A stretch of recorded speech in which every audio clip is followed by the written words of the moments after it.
Vamos a dar lectura desde el verso 21 hasta el 24.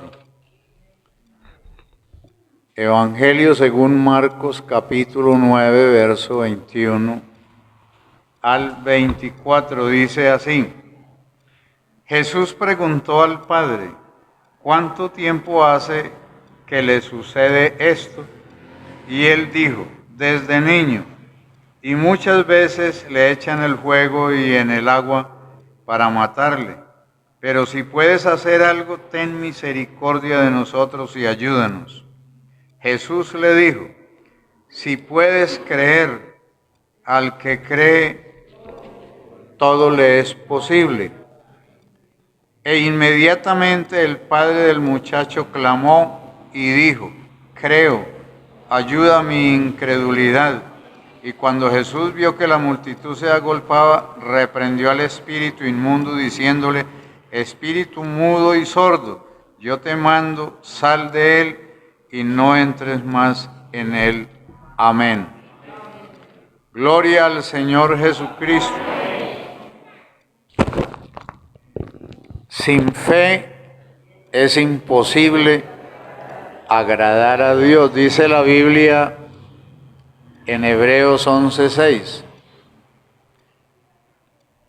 Entonces nosotros, hermanos, debemos tener claro que la esencia del Evangelio es la fe. Yo les estaba diciendo que Mateo, Marcos, Lucas y Juan, que forman una sola cosa, o sea, el Evangelio, relata más de 800 veces el término fe proclamado por Jesucristo. El Evangelio, dice la Biblia en Romanos 1:17, que en el Evangelio la justicia de Dios se revela por fe y para fe, como está escrito: el justo por la fe vivirá. Y él se afianza en tres partes. En Habacuc 2:4, en Gálatas 3:11, que es lo que apoya esa proclama de él doctrinal de Romanos 1:17. El motivo del Evangelio es ese, porque la fe tiene o surte una cantidad de beneficios. Si usted se pone a observar, la Biblia dice que a los gentiles vino o llegó la salvación porque el Señor, dice, abrió la puerta de la fe a los gentiles para que creyeran. La fe, venimos diciendo, no es un discurso ni hace parte tampoco de los comentarios religiosos. Nosotros explicamos mucho sobre eso desde el principio y estábamos diciendo que Pablo hace uso de la que hay una fe buena y otra que no es buena. Lo cierto es que el término se ha generalizado en todo el mundo y la vida religiosa de las personas. Cuando yo actúo con fe es una cosa, y cuando yo actúo sin fe es otra cosa diferente. Entonces, al creyente no le funciona sino aquello que Dios ha ordenado y que el mecanismo es la fe. Acuérdense que nosotros vimos en la Biblia, y no hay vuelta de ojo de eso, San Mateo 16:18. Jesucristo le entregó al apóstol Pedro unas llaves que no son, pues uno se imagina una llave grandota. Las puertas de los cielos, ¿de qué tamaño serán? Si los cielos de los cielos, que dice la Biblia, tienen puertas, ¿cómo se imagina usted que será una puerta de esas? Entonces la llave será como, no sé, ¿cuánto tendrá de larga? No. Eso es una forma diciente para indicar la autoridad. Porque es que la fe es eso, es la autoridad del cristiano. Nosotros vivimos y todo lo que hacemos, de hecho o de palabra, debe de ser hecho en el nombre del Señor Jesucristo. La fe tiene que ir exactamente de esa forma. Nosotros, como criaturas, seres vivos que Dios creó, la ley natural es que nacimos, que somos como los árboles, que nacemos, crecemos, nos reproducimos y morimos. Entonces el ser humano se hace de la vista gorda con ese problema de la muerte. No le presta atención. Y también la gente que dice que es cristiana quiere olvidar, sacar de su vida la muerte. Y por eso llegó la noticia. Se murió el hermano Gustavo Orozco. Ay, ¿cómo así? Yo no, invocan dizque el nombre. Por Dios, hermano, es tanta la ignorancia nuestra que así es. Yo oigo a la gente, o por teléfono o personal, sí, ¿cómo? Yo no te creo. Y sí, no, hay poder en Jesús. Por Dios, ahí no se invoca el nombre del Señor. Tanto poder para usted desperdiciarlo. Entonces, nosotros, la persona quiere, dije, ahuyentar ese concepto o conocimiento de la muerte de sí mismo, no quiere saber nada de ella. ¿Eso es verdad o no? No supe qué me contestaron. Entonces, fíjese ustedes eso, y la persona se entrega al Señor, pero quiere olvidar eso de la muerte. Para usted olvidar eso, no es posible. Yo me rebusco en mi mente y en todo ese océano de la Biblia, a ver cómo hago yo para deshacerme de ese pensamiento, de la realidad, no del pensamiento, sino de la realidad de la muerte. Entonces la Biblia hace una pregunta, si yo me voy por allá a las alturas, por allá me van a encontrar. Si me voy a la profundidad del mar, donde usted vaya y usted se pregunta, si yo me voy 50 kilómetros tierra abajo, ya por allá no me encuentra la muerte, ¿cierto? ¿Qué dicen ustedes? No me encuentra la muerte, me meto en la tierra 50 kilómetros abajo, ya no me encuentra. Pero tan raro, es que el hermano Daniel Barranco se fue 50 kilómetros abajo y que se murió. Lo que pasa es que no es, vea, eso es de la misma forma que el ejemplo que le voy a poner. Se muere Ramón y lo metemos en la bóveda. Y a Ramón se lo comen los gusanos. Pero ¿cómo que gusanos si yo limpié, eso estaba limpiecito esa bóveda? Es que la persona lleva los gusanos en su carne, en su cuerpo. Por eso la Biblia dice en el libro de Job 14 y 20, por allá, no me acuerdo, 25. Dice que el hombre es gusano y el hijo de hombre también gusano. Ese hueco allá que llaman bóveda estaba limpiecito. Y metimos a esa persona con ropita nueva y todo. Pero se lo comieron los gusanos. Es que los gusanos los lleva él.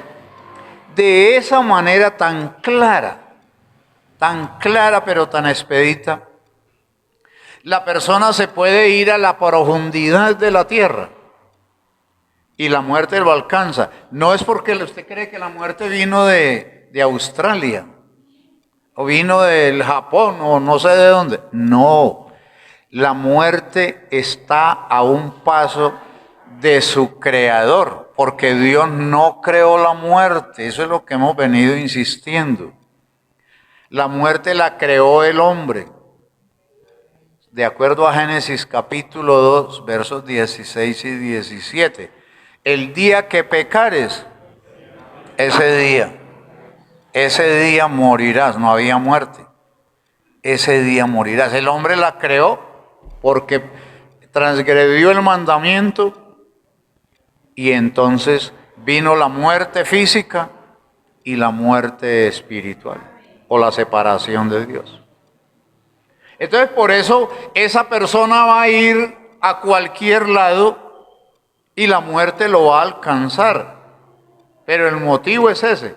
Primera de Samuel capítulo 1, pues para que no tengan duda, dice que hay un paso entre el hombre y la muerte.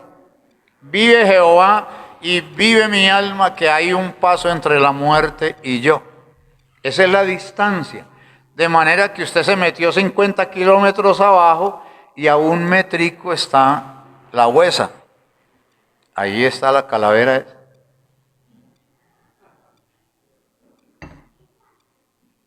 La única forma del hombre liberarse de eso es la resurrección. Acuérdense que la Biblia insiste en la resurrección del que cree la palabra, en la parte de la salvación. La resurrección proporciona, sea esa o sea la otra, porque la Biblia dice que el último enemigo, que es la muerte, dice 1 Corintios 15, habla de eso, como el último problema que nos vamos a deshacer. Es ese. ¿Cómo nos deshacemos? O podremos deshacernos de ella es en el momento de la resurrección. El pecado es muerte. Romanos 6, 23 creo que dice eso. Entonces, el pecado es muerte. Cuando nosotros estábamos en delitos y pecados, el Señor nos resucitó. Veamos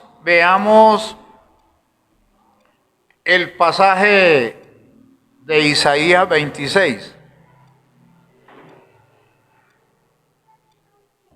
Hermanos, me excusan que no les puedo ofrecer tinto porque no alcanza. Está muy rico. El pasaje, el profeta Isaías dice, hablando de esa resurrección primera del creyente, diciendo, tus muertos vivirán juntamente con tu cuerpo muerto, resucitarán. Hermana Adriana, transmita ese versículo allí de su Biblia, que así dice como yo estoy explicando. Entonces, tus muertos vivirán juntamente. ¿Qué versículo? 26, 19. Juntamente, escúchele, préstele atención a ese pasaje. Juntamente. ¿Qué más dice? ¿Ah? ¿Qué más dice, hermana? Juntamente con mi cuerpo muerto resucitarán. Juntamente. Cuando usted lea Oseas 6:2, le va a decir lo mismo. Después de 3 días nos resucitará. Después de 3 días, es decir, Cristo resucitó, Isaías 26, 19, juntamente con tu cuerpo muerto resucitarán. Entonces ahí viene esa primera parte. Nosotros resucitamos de un mundo muerto. De acuerdo a Ezequiel 37, es un mundo muerto. Usted se pone a mirar la Biblia y a mirar al mundo que camina, sube y baja, unos para allá, otros para acá, como decía un loco, me decía reír el hermano Eliseo con esos chistes. Él decía que, contando el loco de Junín, Medellín, por la tarde eso era muy desorganizado. Y entonces uno salía a ver vitrinas y unos subían y otros bajaban. ¡Qué locura! Que ese loco se regó en media calle y dijo, todos para arriba, todos para abajo, pero este desorden no se puede admitir. Entonces, Ezequiel dice que Dios le mostró un valle muy grande lleno de huesos secos. Y le agrega la Biblia, secos en gran manera. Y dice que esos huesos secos representaban el pueblo de Israel, pero tienen una trascendencia para lo que fue la iglesia. Nosotros salimos de ese mundo y la Biblia viene enseñando eso, el apóstol Pablo explicando acerca de la redención de nosotros. Y nosotros salimos de un lugar donde, de acuerdo a Efesios capítulo 2, estábamos muertos en delitos y pecados, separados de Dios, lejos de la justicia de Él, ajenos a los pactos de las promesas de Dios. Éramos unos muertos que caminamos, unos bultos de materia, sube y baja y bueno, y procreando, y todo lo que procreábamos nacía destituido de la gloria de Dios, en la misma forma. Cuando Cristo nos redimió, entonces en nosotros se creó una nueva criatura, un ser capaz de vivir en un reino espiritual en donde uno ve a los pentecostales con dificultad para caminar. Vamos a ir al culto. No puedo. ¿Y por qué no puedo? Es que tengo un compromiso ahora. O sea, más importante el compromiso que el culto de Dios. Esa es una declaración religiosa de una persona que todavía está viva, pero que está a punto de morir. Se me viene a la mente la instrucción de una parte bíblica donde dice la Escritura, le dicen a Juan el apóstol, hablando de ese mensaje, creo que es el capítulo 3 de Apocalipsis, de la iglesia que presume que está viva o que cree que está viva por las prácticas religiosas que vive, pero está muerta. Léalo en su Biblia, Apocalipsis capítulo 3. Pero estás muerta, dice allí el texto. Eso es lo que el Señor le dice a Juan para que le dijera a esa iglesia. Entonces, estamos diciendo, no hay forma que el hombre pueda olvidarse de la muerte, porque ningún creador, hermanos, ningún creador, es decir, una persona que se inventó una poesía. Vamos a suponer, el hermano Daniel se va a casar. ¿Cuándo? Yo no sé cuándo. Oiga, ¿vio? Ahí lo ven. Se va a casar. Y entonces, hermanos, para saber, por eso yo no estoy de acuerdo. No acepto, no me acomodo con que una persona que no es esposa o que el varón no es esposo, no estoy de acuerdo que se pare aquí a hablar de familia. Eso es uno apoyar la cosa religiosa. ¿Yo qué voy a hablar? Dios, por ejemplo, para tomarlo como un ejemplo de guía, dice en su palabra, ¿qué tiene que ver el impío con mis mandamientos? Nada. ¿Por qué no? Porque no los vive. Aquí se para un tipo vestido de mujer a hablar de familia, o en la radio, en televisión, en no sé qué. ¿Qué va a saber de familia cuando ese señor ni es papá ni es esposo? Por Dios. Por eso es que uno va a la realidad de la Biblia y a la exigencia propia del razonamiento cristiano para darse cuenta qué cosa es verdad. Inclusive el Evangelio de Juan registra esa pregunta, que el rey, ese Herodes, le preguntó al Señor Jesús qué cosa es verdad. Para yo saber qué cosa es verdad, debo de vivir en la verdad. Es lo que la palabra de Dios nos indica. Entonces nosotros venimos hablando de ese tema de la fe porque es la forma de nosotros salvarnos. Si dijimos que de acuerdo o de conformidad con Efesios capítulo 2, la fe hizo posible la fe en Cristo por el Evangelio. No la palabra fe, la F y la E, eso no funciona.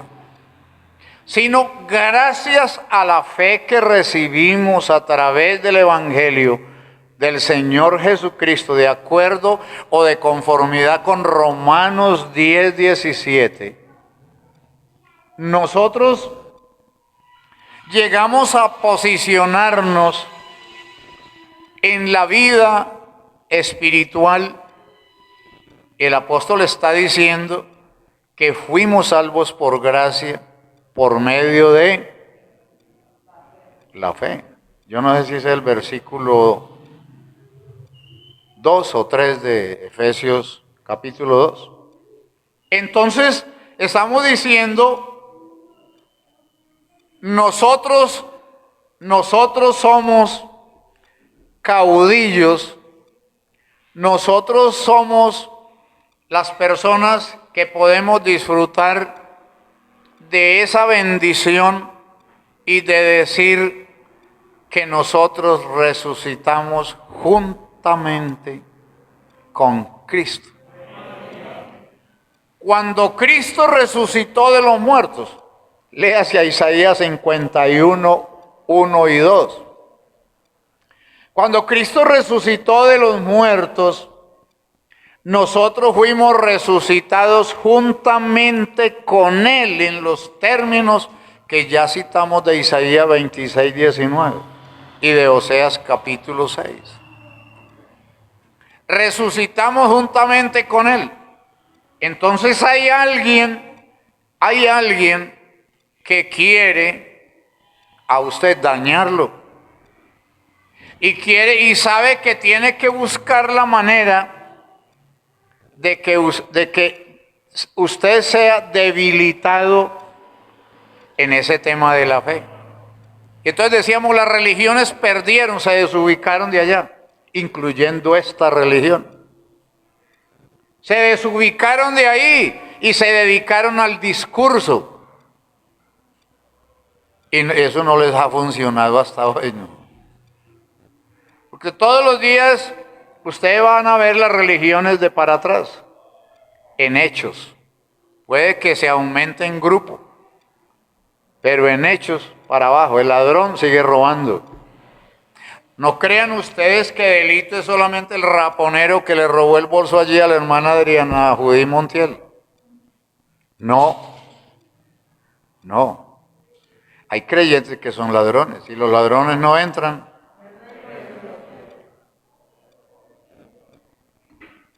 Fíjense que no funciona, porque la fe no puede ser lesionada por las actitudes inmorales nuestras. No puede ser. Entonces lo que está diciendo el Señor es, al que cree, todo le es posible. Mateo 22, 21. Al que cree, todo le es posible. Entonces en la Biblia creo que hay 5 términos que cobijan la palabra fe, como creer, creyeron, creer, tener fe, en fin. Y eso lo usa el Evangelio para indicar cada detalle de las enseñanzas gloriosas del Señor Jesucristo. Inclusive, el mismo Señor Jesucristo, estábamos diciendo, creo que fue la semana pasada, a Él se le ocurrió buscar todos los mecanismos que nosotros necesitamos para hacer una carrera cristiana triunfante. ¿Cómo dice Pablo? Más que vencedores. Entonces, ¿y qué hizo él? Según dice Hebreos 12:2, se inventó la fe. Dice la Biblia que él es el autor y consumador de la fe.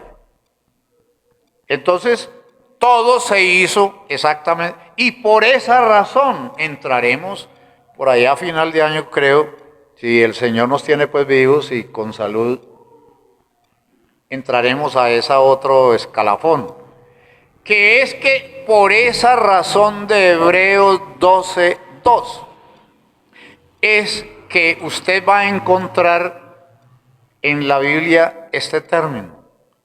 Lo va a encontrar en Romanos, en Gálatas y en Apocalipsis. Que la Biblia viene hablando de la fe de Jesucristo. Por ejemplo, Romanos 3:26. Dice el apóstol Pablo que Dios es el justo y el que justifica al que sea de la fe de Jesucristo. Veamos el apalancamiento de eso. Gálatas capítulo 2, 16 y 20. El apóstol Pablo le enseña a estas iglesias, cimentándolas y ubicándolas sobre esa gloriosa roca de la fe. Y dice Pablo, dice en el verso 16, sabiendo que el hombre no es justificado por las obras, sino por la fe de... no en la fe de la persona. Porque es que hay un detalle. La justificación no viene por la fe suya, o por la mía, o por la que tiene el otro o el otro. No. La justificación de Romanos 5:1 es de la fe de Jesucristo. Cuando usted mira el caso del texto de ese versículo 20, usted da el pasito del 16 allá, y va a encontrar a Pablo hablando de esa seguridad, esencia o posición de la fe en Cristo. Y dice, con Cristo estoy juntamente crucificado. Y ya no tiene por qué vivir, si está en Cristo, no tiene por qué él ya vivir la vida normal de un ser humano. Porque de allá él fue resucitado y ahora está ubicado en el seno de Cristo. Y lo que vivo ahora en la carne, mire lo que dice, lo vivo en la fe que yo tengo. En lo que vivo en la fe del Hijo de Dios. Usted sigue buscándose eso en el libro de Apocalipsis y se va a encontrar que la Biblia habla de que el Señor satisfecho y dice, por cuanto has guardado mis mandamientos y no has negado mi fe. Creo que es 14:12, por ahí así, o 12:14. En alguna parte lo encuentra. De veras, son 20, ¿cuántos capítulos? 22.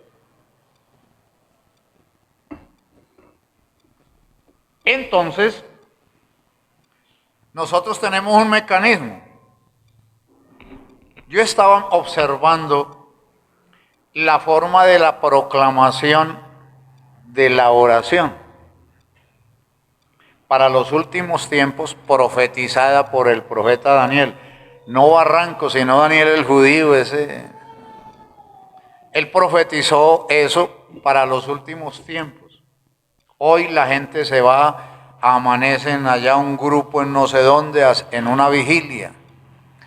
Hoy la gente para todo busca la oración y la oración y la oración aquí, la oración allá, la oración para el matrimonio, antes del matrimonio, hermano Daniel Pilas. En fin, o sea, en todo, por todo y para todo. Eso está dicho ahí en el libro de Daniel. Vengo estudiando yo todo ese Antiguo Testamento sobre ese tema. Y entonces, en todo eso, pero la obediencia al mandamiento de Dios es lo que el hombre no ha podido encontrar. Y ahí es donde está el problema. Porque eso es necesario hacer, pero sin dejar de hacer lo otro. Claro. Entonces nosotros nos fuimos y nos enrumbamos con la oración. Hermanos, es una necesidad, por supuesto. Pero Cristo, después de decir eso lo dice en el capítulo 18 de Lucas, les propuso una parábola sobre la necesidad de orar de vez en cuando, de orar siempre sin desmayar. Pero ustedes van a observar que allá en el 21 adelante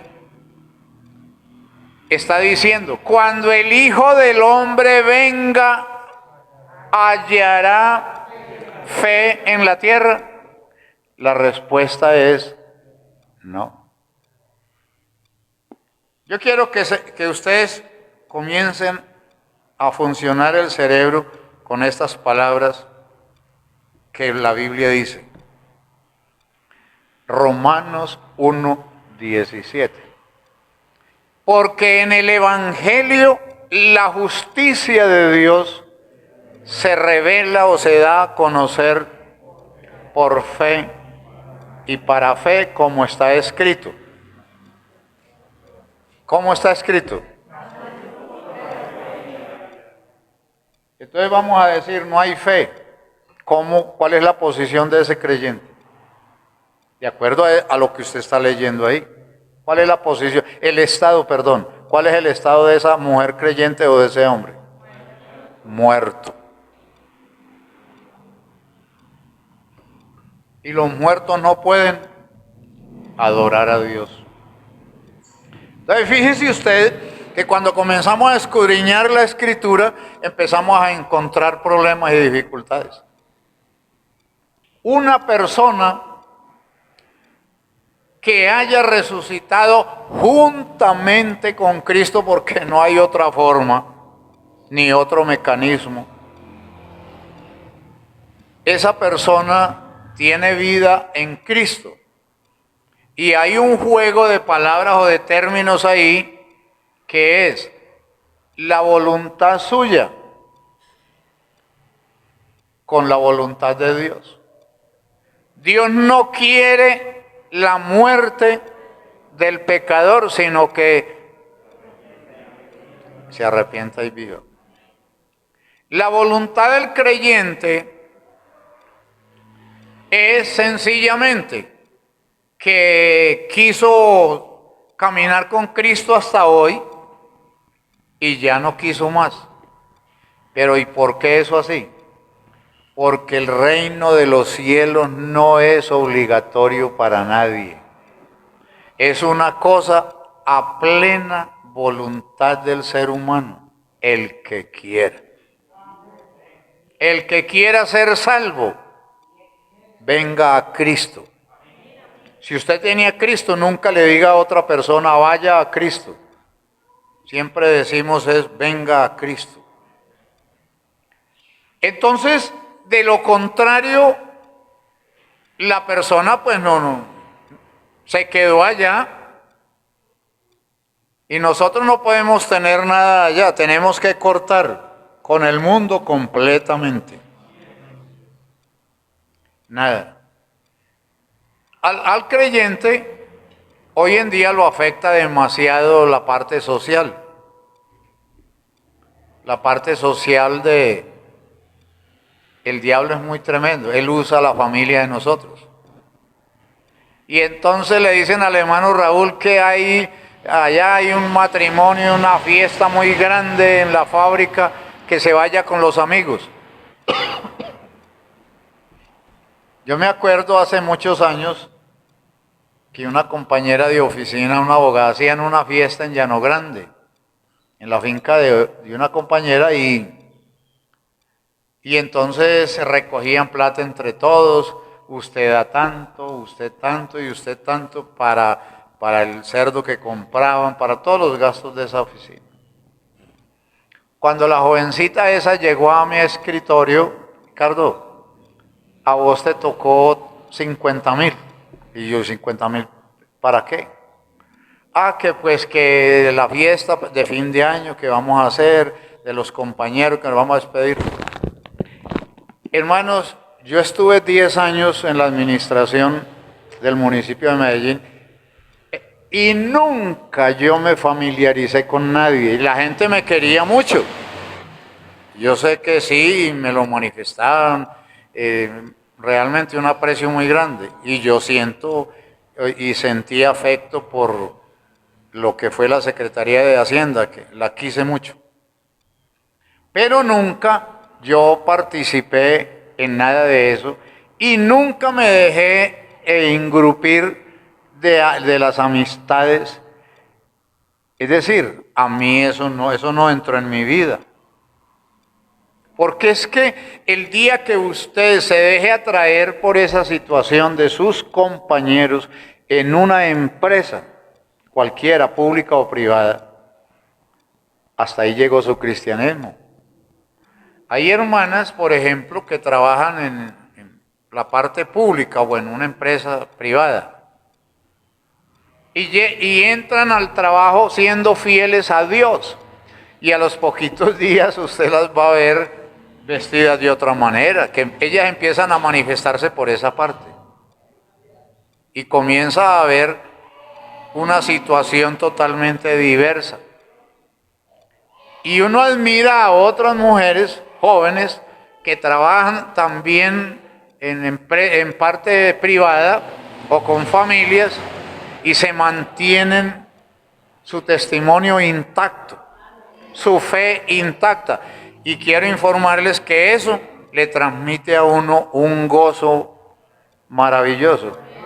Yo recuerdo una vez, alguien me hablaba del mal testimonio de alguien y me decía, ¿y por qué fulana de tal que trabaja y vive trabajando por allá y mire qué bonito testimonio es de esa muchacha? Y sí, uno cae en cuenta y mira eso. Hermanos, créanme que nosotros tenemos algo en común, algo que es muy valioso. Pues esa no es la palabra, pero yo no tengo en mi léxico otra expresión para calificarlo. Es la salvación de nuestras almas.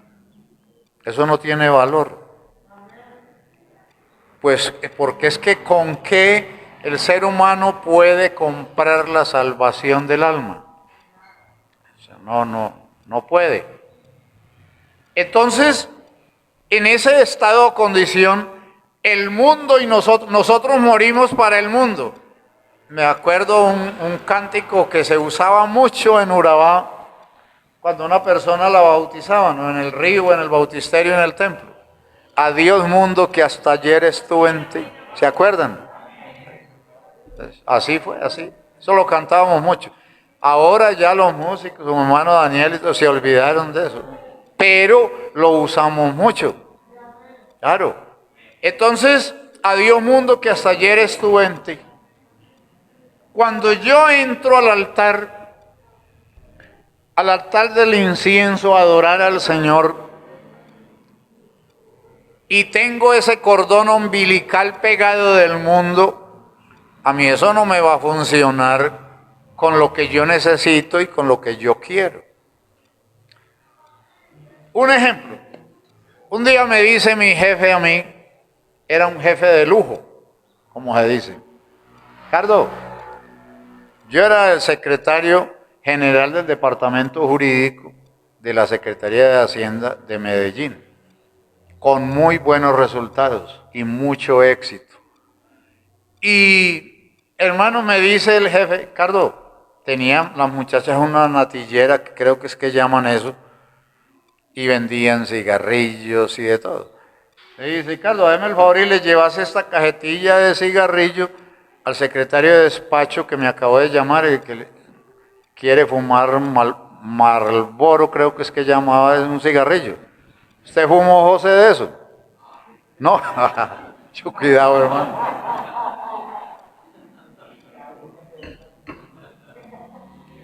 Entonces, lo normal sería que entonces, pues Ricardo salió con el paquete de cigarrillos a llevárselo allá a su jefe.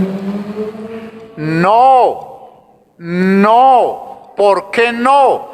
Porque ni lo fumo y la Biblia dice, apartaos, no toquéis lo inmundo y yo te recibiré. Si lo han leído en la Biblia, no sé. Está escrito ahí en la carta a los Corintios. Y le dije, jefe, no, ni lo fumo ni se lo llevo a nadie. ¿Por qué no le dice dígale a la doctora fulana o a sutano que se lo lleve y él se lo lleva? Yo soy cristiano. Yo fui separado para Dios, me apartaron de allá del mundo porque yo le hablaba a todos ellos. Yo no puedo, es que no puedo hacer eso. Yo me corté el cordón umbilical que me unía al mundo. Usted también. Por Dios, hermano, entendamos la salvación. Así fue. Entonces yo no puedo, es que aquel amigo se maneja muy bien conmigo. Él no se maneja bien con usted. El Dios en quien vos crees pone en ese hombre a que te sirva a vos. Eso es lo que ocurre. El bueno no es este, el bueno es el eterno. Hay que aprender, pues, ¿o no? Claro. Es que la vecina como es de amable. No, ¿cuál amable? El hombre sigue siendo lo que es. Adán y las mujeres siguen siendo Evas. Ya. Que me entregué al Señor. Cambió. Ya no es Eva, sino María. Oiga, ¿cómo le cambiamos de nombre rápido? Ya no es Eva, sino María. Entonces, no me vayan a interpretar mal eso, hermano. Nosotros no somos marianos. Nosotros somos seguidores de Jesucristo. Entonces van a observar ustedes que es que nosotros morimos para el mundo. ¿Qué es morir? ¿Qué quiere decir la palabra morir? De acuerdo a la Biblia, por supuesto. Si ve que nos quedamos ahí volando. Entonces hablamos mucho y no entendemos nada. Cuando Dios en Génesis 2:7 le dice 2:16 le dice al hombre, el día que pecares, ese día morirás. Y de acuerdo a Santiago capítulo 5, 2 creo que es, usted va a entender eso. Muerte quiere decir separación. Entonces lo que ocurrió fue que Dios nos separó de allá, del rebaño de ovejas negras, nos separó y nos trasladó al reino de su amado Hijo. Es lo que dice la Escritura. O sea, quedamos separados del mundo. Entonces nos volvemos para allá. ¿Sabe qué está usando el mundo tan fácil para engañarnos el diablo y sus demonios? Está usando la misma familia no creyente. Claro. Hacen el baile y lo invitan a usted. Aunque sepan que usted no baila, pero lo invitan porque, pues, de antemano quieren eso. Hacen la fiesta pagana y quieren que usted esté ahí. Hermano, nosotros, Jesucristo lo dice en San Juan 15. Ustedes no son del mundo. Antes yo los elegí o los saqué de allá. Y si el mundo los aborrece, a mí me aborrecieron primero que a ustedes. Es lo que está diciendo Cristo en su palabra. Yo los estoy invitando, hermano, a ser fieles a Dios por encima de cualquier cosa. Que es que mi mujer no quiso volver a la iglesia. Pues que no vuelva, eso es problema de ella. No. Claro. Mi hijo no quiso volver. Problema de él. Persevere usted hasta el fin. En Cristo. Persevere usted hasta el fin. Nosotros tenemos un canto que es muy doctrinal. Y dice, si otros se apartan de la senda, sigue a Cristo. Que su mamá se apartó y más de uno se ha descarriado siguiendo los lineamientos de la mamá o del papá. Hermanos, que yo sepa, esa mamá y ese papá, si no se arrepintieron, se perdieron. De acuerdo a la Biblia, ella toda viene hablando de eso. Entonces, una persona que está enjuiciado sí puede poner en libertad a otro condenado. No, claro que no.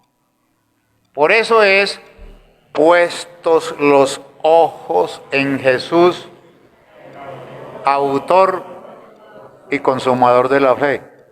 Segunda de Corintios 2, ¿qué? 2:2, 12:2, ¿cierto? ¿Sí? Hebreos 12:2. Ayúdenme, hermanos. Entonces yo quiero para que finalicemos, para en una hora más o menos terminamos. Y ya no tenemos a Juan, ¿cierto? ¿Ah? ¿A la tarde? A las 4. A las 4 y apenas, oiga, no, está temprano, ya nos vamos a ir. Pero observe usted, ese matrimonio inseparable que es la oración y la fe, nace en el altar del incienso. Es decir, el altar que usted encuentra en Éxodo 30, que aparece, porque no hay sino 2 altares en el Antiguo Testamento y uno en el Nuevo Testamento. Ese del Nuevo Testamento anuló todos los del Antiguo Testamento y quedó uno solo, que se llama el altar del Calvario. Entonces, allá aparece el altar del incienso y en el capítulo 38 de ese mismo libro de Éxodo aparece el altar del holocausto. En el altar del holocausto, dije, se ofrecía un sacrificio por el que había transgredido la ley de Dios. Ese se presentaba ante el sacerdote con un corderito. Y el sacerdote degollaba ese animalito y rociaba con su sangre a esa persona y el altar. Y la persona, su culpa era expiada. El altar del incienso representaba, se puede decir, el altar de la oración. Pues Apocalipsis 5, 8 y 21 enseñan que el incienso es las oraciones de los santos. Entonces a ese altar, el que iba a adorar o a una petición, se iba a ese altar. Y el que había transgredido el mandamiento y necesitaba perdón, se iba para el altar del holocausto. Y los dos estaban ahí en la entrada del templo. Si una persona que transgredió la ley de Dios y era culpable o es culpable y se va para el altar del incienso, no le va a funcionar, porque la fe con pecado no marcha. No le busque, no hay forma. Por eso es la razón o el motivo por el cual la Biblia, hablando de la sangre del Cordero de Dios, dice que el Apocalipsis capítulo 1, dice que Él nos lavó, está hablando del pasado, nos lavó con su sangre, nos redimió con su sangre, pasado. Pero para hablar del efecto limpiador y purificador del creyente, no, usa otro lenguaje. Primera de Juan 1:7, otro lenguaje. Si estamos en comunión unos con otros, la sangre de Jesucristo nos limpia. No dice que nos limpió, nos limpiará. Porque la sangre del Cordero tiene un poder continuado, día y noche. San Juan 1:29, el Cordero de Dios que quita no que quitó o quitará, que quita. O sea, el poder vigente que tiene la sangre de Cristo. Y por eso el creyente que es doctrinado así, aprende que la sangre de Cristo está vigente, está en el Evangelio, y que si yo me aplico esa fórmula, permanezco limpio delante de Dios, porque quiere decir que estoy en Jesucristo, y para Dios, todo el que esté en su Hijo, esa persona Dios lo mira como si nunca hubiera transgredido la ley de Dios. ¿Hay una alabanza para él? No, hermano. Unos hicieron así. Otros, yo sé que ya comienza a hacer hambre. Pero no, una alabanza de verdad, hermano. Una alabanza pues para él de verdad. Bueno, estuvo como regular porque me estaba como retiñendo el oído. Entonces, rapidito. Las tres escalas de la oración aparecen en ese altar del incienso. La Biblia entonces nos está indicando en la segunda parte, Primera de Reyes 16:15, nos está indicando que el altar es el lugar donde los cristianos vamos a consultar. Los profesionales del derecho o de la medicina independientes tienen cada uno su oficina en determinados lugares. El médico, por ejemplo, abre una oficina que él clínicamente la llama, ¿cómo? Consultorio. Y la gente que está alentada va a consultarle, ¿sí o no? ¿Ah? Y si uno está alentado, Jesucristo dijo que los sanos no necesitan médicos. Usted se deja embolatar, hermano, así no.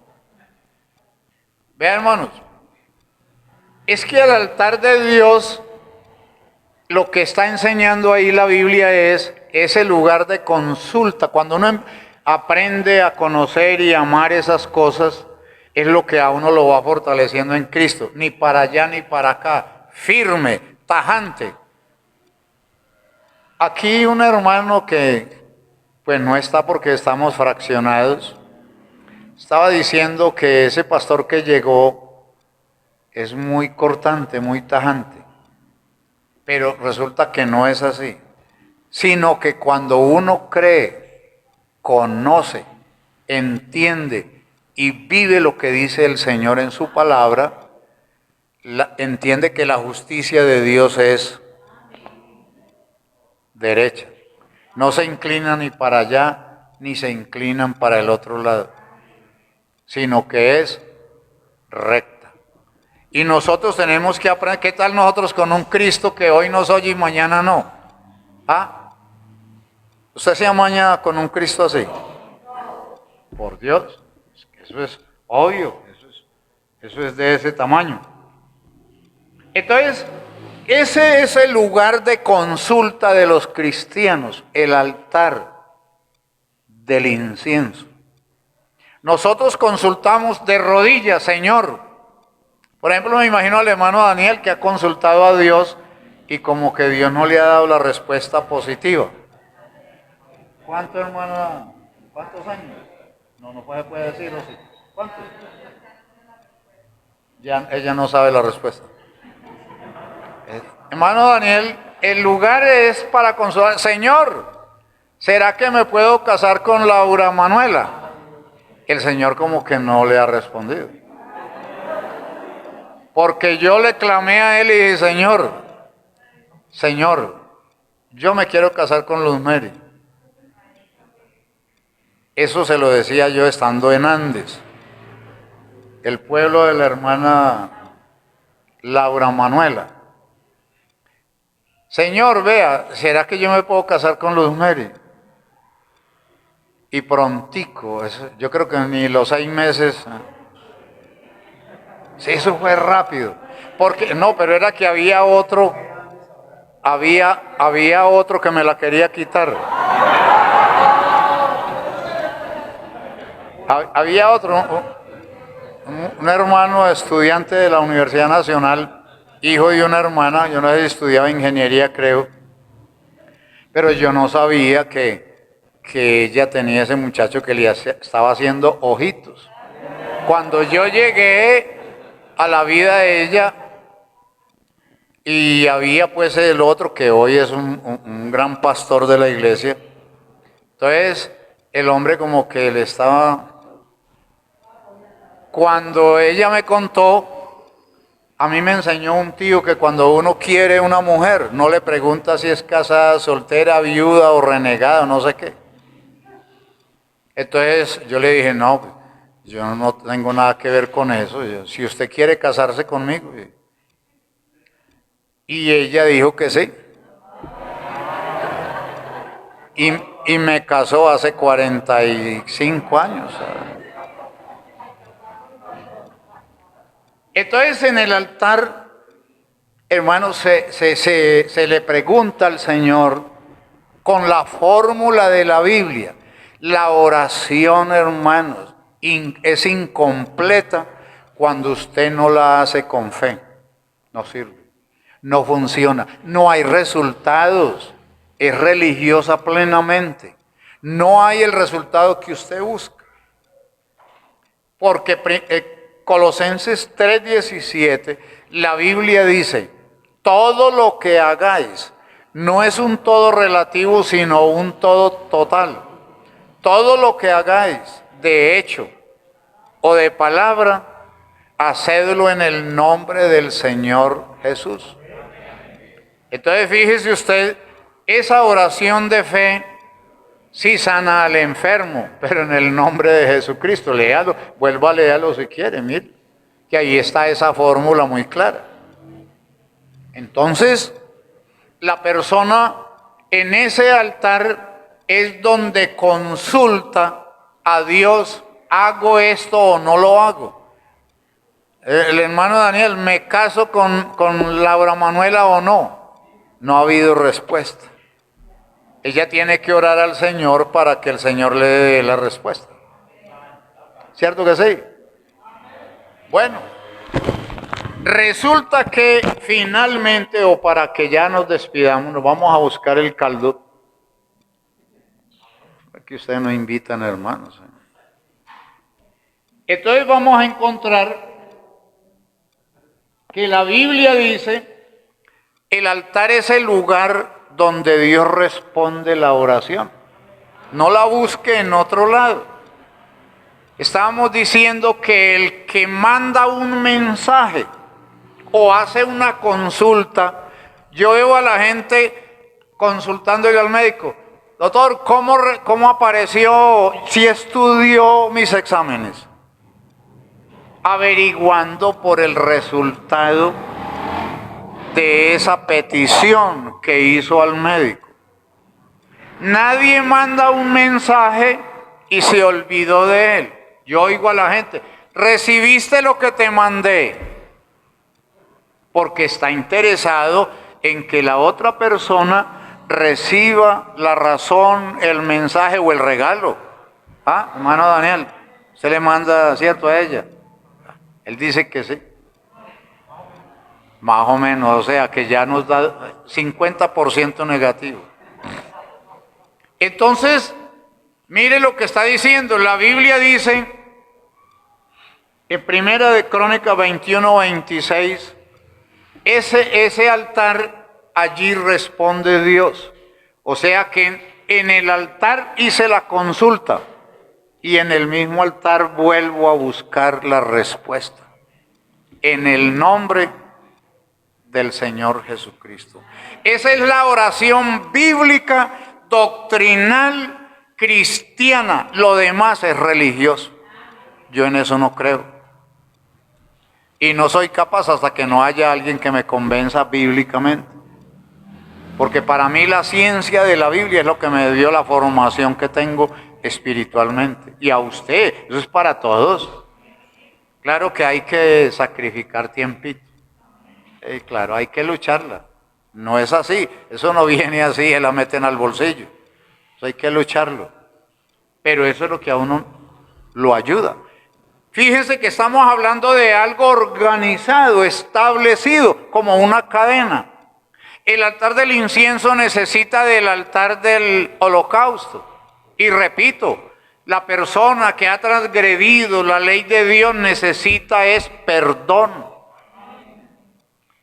Hay creyentes, hombres y mujeres, que viven de la oración de otros. Y yo me acuerdo del animalito ese. Todos no lo conocen, pero algunos creo que sí. En mi tierra hay un animal que lo llaman garrapatero. Es un pájaro negro en mi tierra. Un pájaro negro, grandote. Y ese animal le gusta meterse a veces en el nido de otros y le pone huevitos. Y el otro viene y los calienta. Y salen unos pájaros grandotes y negros. Y esos papás lo que hacen es que se salen corriendo, se vuelan del susto.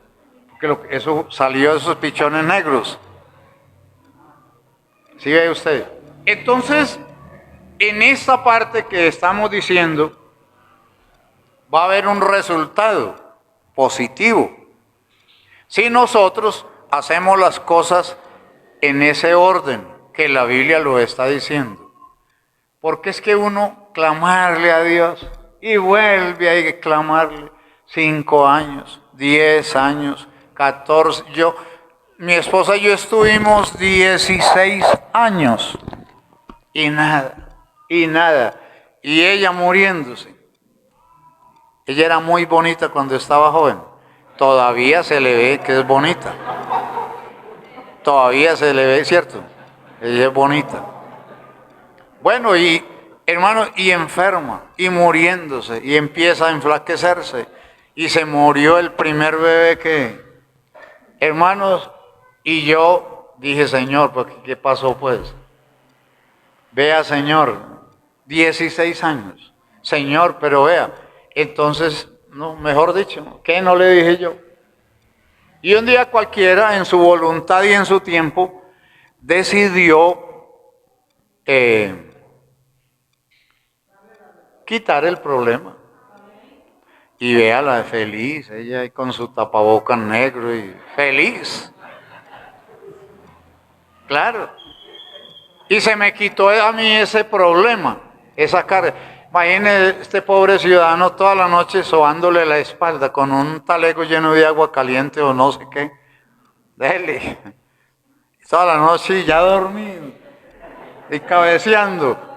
Y ella iba boca abajo y yo poniéndole yo no sé cómo se llama eso, en la espalda, porque había que ponerle eso.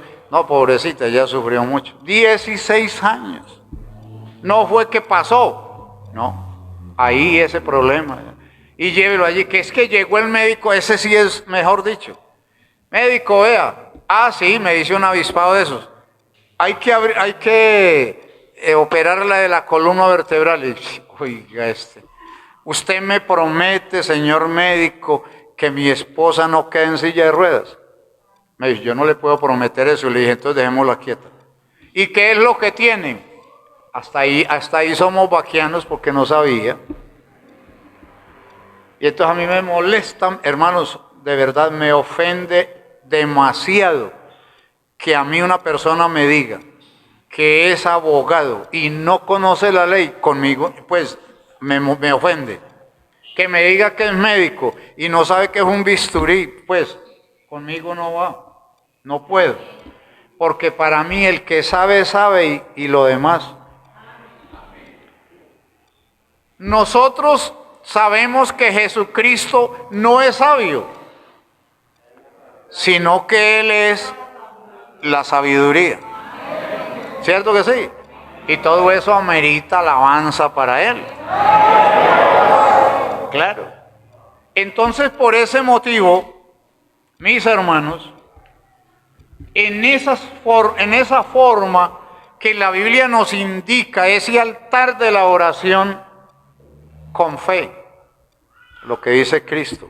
Todo lo que pidáis en oración, mire lo que le agrega, creyendo. Eso no funciona así. Me voy para la oración, no pasó nada. Y cualquier problemita mueve a ese cristiano del camino cristiano. Hermanos, sin fe es imposible agradar a Dios. Pero con fe somos más que vencedores. Demos gracias, hermanos. Bendito Dios y Padre eterno, muchas gracias te damos por tu palabra, Señor.